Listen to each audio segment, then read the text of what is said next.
Hi అండి, welcome back to Padma channel. మరొక రెసిపీతో మీ ముందుకు వచ్చేసింది మీ పద్మ.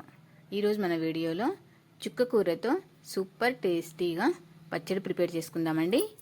వీడియో నచ్చితే లైక్ చేసి, షేర్ చేసి, సబ్స్క్రైబ్ చేసుకోండి మన ఛానల్ని. ఇక లేట్ చేయకుండా వీడియోలోకి వెళ్దామండి. ముందుగా చుక్క కూరను నీట్గా శుభ్రపరచుకొని చిన్న చిన్న ముక్కలుగా కట్ చేసి వాటర్లో క్లీన్ చేసుకోవాలండి. ఇప్పుడు గ్యాస్ ఆన్ చేసి ప్యాన్ పెట్టి 2 స్పూన్స్ ఆయిల్ వేసుకొని ఆయిల్ వేడి చేసుకోవాలండి. ఆయిల్ వేడైన తర్వాత పచ్చిమిర్చిని కట్ చేసి వేసుకోవాలి. ఆ తర్వాత ఆనియన్, టమాటో కూడా కట్ చేసి వేసుకొని మగ్గించుకోవాలండి. టమాటో ఒకటైతే సరిపోతుందండి. మీరు పులుపు కావాలనుకుంటే ఇంకోటి కూడా వేసుకోవచ్చు.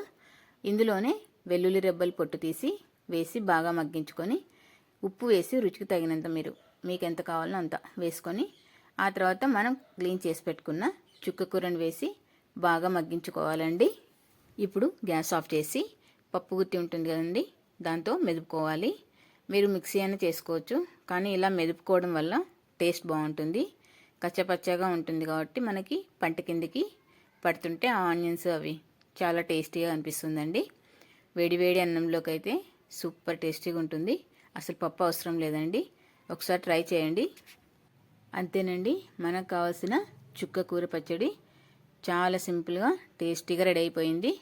చూసారా, వేడివేడి అన్నంలోకి ఇలా కలుపుకుంటే సూపర్ టేస్టీగా ఉందండి. Thanks for watching. Please like, share, subscribe my channel.